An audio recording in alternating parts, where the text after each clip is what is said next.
दोस्तों हम लोग जा रहे हैं अभी खोया लेने, और खोया लेने के बाद जाना है दुर्गैया का सामान लेने। तो आज बहुत सारे काम है दोस्तों। तो सुबह से ही हमने स्टार्ट कर दिया एकदम सुबह सुबह। आप देख रहे हैं इतना हंसी नज़ारा है, अभी से काम शुरू कर दिए हैं ताकि जल्दी जल्दी सब हो जाए। 10 बजे तक सब खत्म करना है। ये खोया मंडी, यहाँ मिलता है खोया सुबह सुबह एकदम 6 बजे से लेके 8 बजे तक मंडी जो है ख़त्म हो जाती है पूरी पूरी। और आज हमें खोए की ज़रूरत थी तो हम यहाँ पे आए थे, और यहाँ पे लगती है बहुत ज़बरदस्त मंडी। ये रास्ता चला जाता है मोहरामा के लिए, आप देख रहे हैं इधर चला जाता है ये हिलौली के लिए। आज बलवंत भैया मिले थे और खोया लेने बहुत मदद करी। सारा खोया जो है इनका बिक गया है आज। रास्ते में चले गए अपनी मामी के घर, और मामी के घर गए तो मामी कुली वाली साथ में। और उसके बाद ये हमको दिख गए हैं एक जगह पर, ये छोटे छोटे पपीज़, तो इनको भी कैप्चर कर लिया दोस्तों। कितने क्यूट लग रहे हैं, आप देख रहे हैं ना यहाँ पे। ये रहते हैं साथ में सब मिल के, ये इनके भाई बहन। उसके बाद दोस्तों हम लोग निकल लिए हैं बाज़ार के लिए, और बाज़ार में दुर्गैया के चबाने का जो भी सामान होता है, मुख्य सामान पूजा सामग्री में जो लगता है वो हमने ले लिया। उसमें लैया लगती है, गुड़ लगता है, भुने हुए चने लगते हैं। तो ये सारा का सारा सामान हम लोगों ने यहाँ से ले लिया, और इसके बाद अब बस निकल लेना है फटाफट।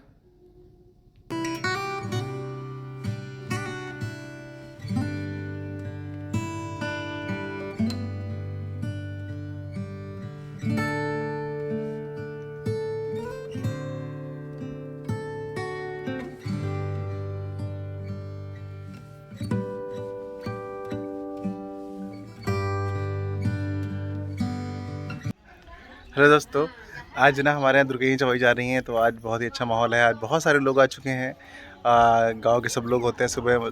सब लोग का मतलब इसमें लेडीज़ें होती हैं, और सुबह से कुछ खाती नहीं है, वो नहा धो करके सीधा आती है और इसमें पूजा करती हैं। और उनके लिए अलग अलग लैया होता है, चना होता है, गुड़ होता है, उसका प्रसाद चढ़ता है, और बड़ा ही अच्छी तरीके से लोग इसको मनाते हैं। चलिए आपको दिखाते हैं कि कैसे ये मनाया जा रहा है दुर्गैया वाला। बहुत कुछ तो हमें भी नहीं पता इसके बारे में, लेकिन जो है हम आपको बताएंगे जैसे लोग करते हैं आपको।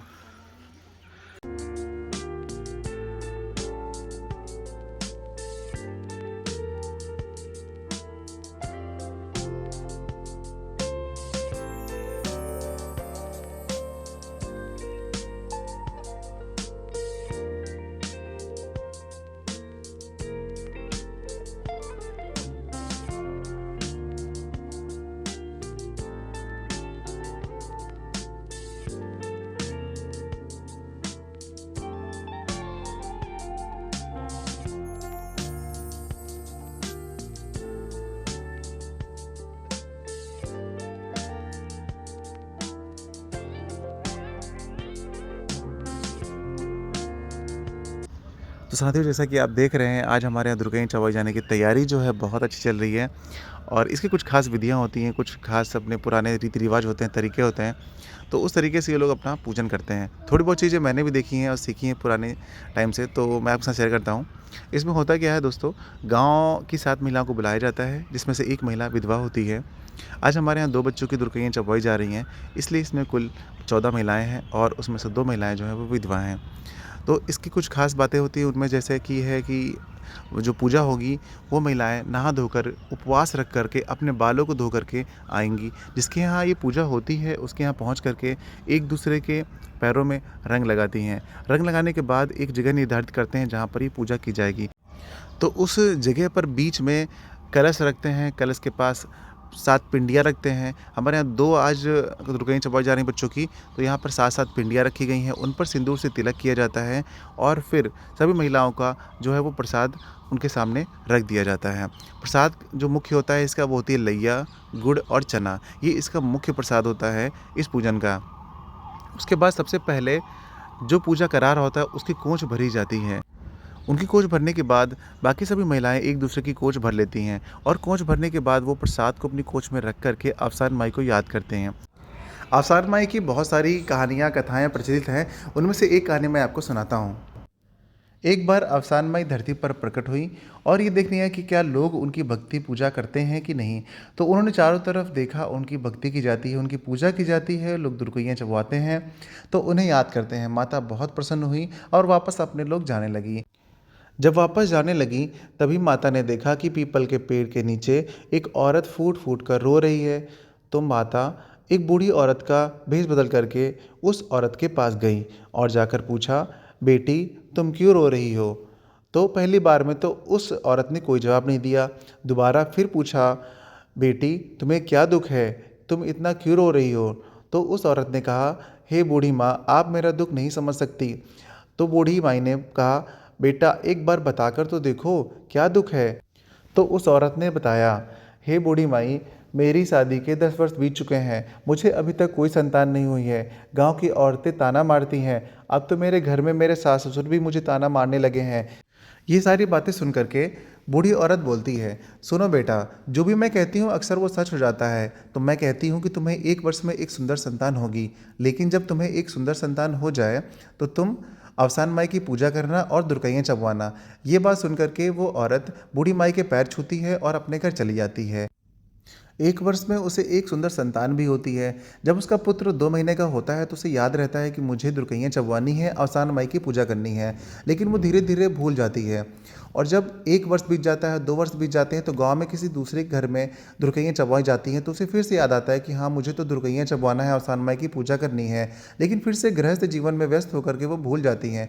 जब उसका पुत्र 4 वर्ष का हो जाता है तो वो बहुत बीमार हो जाता है, उसे अजीब सी बीमारी लग जाती है। वो बहुत अलग अलग जगहों पर जाती है, बड़े बड़े मंदिरों में, दरगाहों में जाती है, शहरों में जाती है, लेकिन कहीं पर भी उसका पुत्र ठीक नहीं होता। तो गांव की एक बूढ़ी औरत ने कहा कि बेटा, कहीं तुमने कोई ऐसी चीज़ तो नहीं मानी है जो तुमने नहीं पूरी की है? तब उसे याद आता है कि हाँ, बूढ़ी माई की बात कि दुर्कइयाँ चबवाना है और अवसान माई की पूजा करनी है। तो आने वाले बृहस्पतिवार को सारी तैयारी करती है और अवसान माई की पूजा करती है, दुर्कइयाँ चबवाती हैं और फिर से उसका पुत्र ठीक हो जाता है। तो आपने देखा अपनी अवसान माई कितनी दयालु हैं, कृपालु हैं, सबका कल्याण करती हैं, सबके दुखों को दूर करती हैं। तहे दिल से आप सभी को बोलना है, अवसान मैया की जय। तो साथियों, ये थी एक छोटी सी कहानी जो अफसान माई की पूजा लोग करते हैं। अलग अलग कहानियों के जरिए अफसान माई को याद किया जाता है। तो यहाँ पर अब देखिए पूजा पाठ चल रहा है। हमने आपको जो पता था छोटी सी शॉर्ट स्टोरी, वो मैंने आपको बता दी साथियों। बाकी इसमें कोई अगर त्रुटि मिले तो क्षमा कीजिएगा, ज़्यादा ज्ञान तो मुझे नहीं है।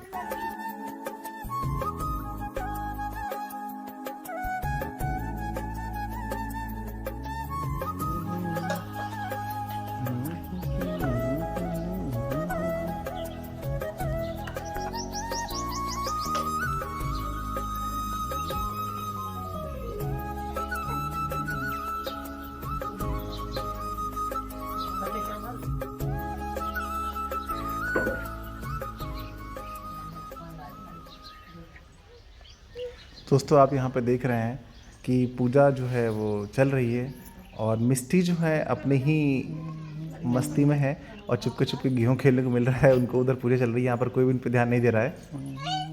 दोस्तों, अब बस पूजा लगभग होने वाली है, थोड़ी सी बची है। अब इसमें क्या होगा कि पूजा खत्म होने के बाद जो सिंदूर रखा गया था पिंडियों पे, वो सारी औरतें अपने अपने मत्थे पे लगाएंगी, सिंदूर लगाएंगी, मांग भरेंगी, उन दो जो विधवा औरतें थी उनको छोड़ करके। और उसके बाद कन्याएं आएंगी और अपनी अपनी जो वो जो प्रसाद रखा था सबने अपने अपने कोच में, उससे मुट्ठी मुट्ठी भर प्रसाद उन कन्याओं को दिया जाएगा। और उसके बाद उस कलश का जल लेकर के, बांस कोटी जानते हैं ना आप, तो बांस कोटी में जा करके उस जल को चढ़ा करके आएंगी।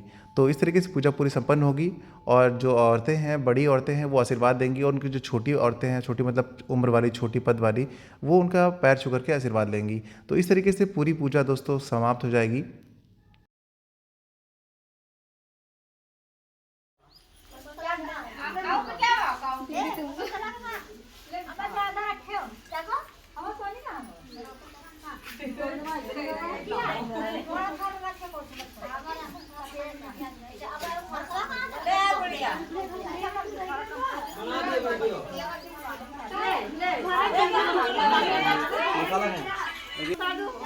अरे ठीक है प्रसाद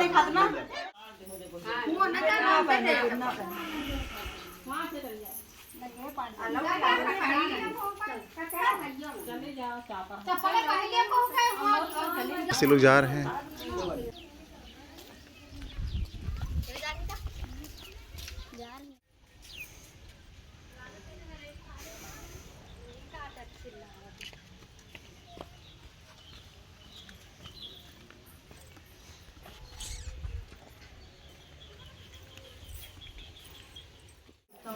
लागली भूख लगी है गिराऊंगा उठा के।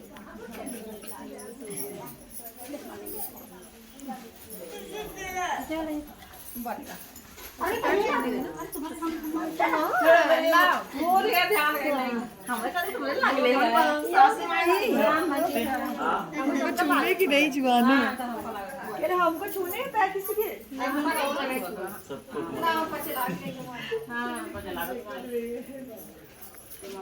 चाची को चले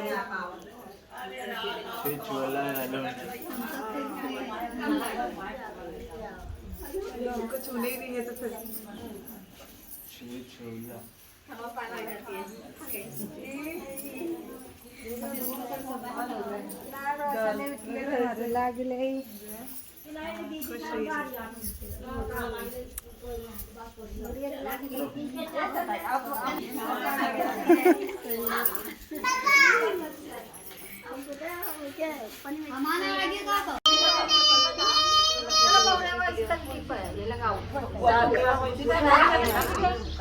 नो शानू नमा आ जाओ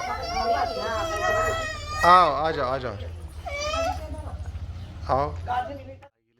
बस दोस्तों आज की वीडियो में इतना ही। अगर वीडियो में कोई चीज़ अच्छी लगी हो तो हमारे वीडियो को लाइक कीजिएगा, चैनल को सब्सक्राइब कीजिएगा। वैसे पूजा वाली विधि में जो भी मैंने आपको बताया, अगर थोड़ी सी भी त्रुटि निकले, कोई गलती हो गई तो क्षमा चाहते हैं, क्योंकि हमें ज़्यादा जानकारी नहीं है, लेकिन जितनी है मैंने आपको पूरी बता दी है। तो दोस्तों चैनल पर विजिट जरूर कीजिएगा और चैनल को सब्सक्राइब कीजिएगा। मिलते हैं अगले वीडियो में। Thank you.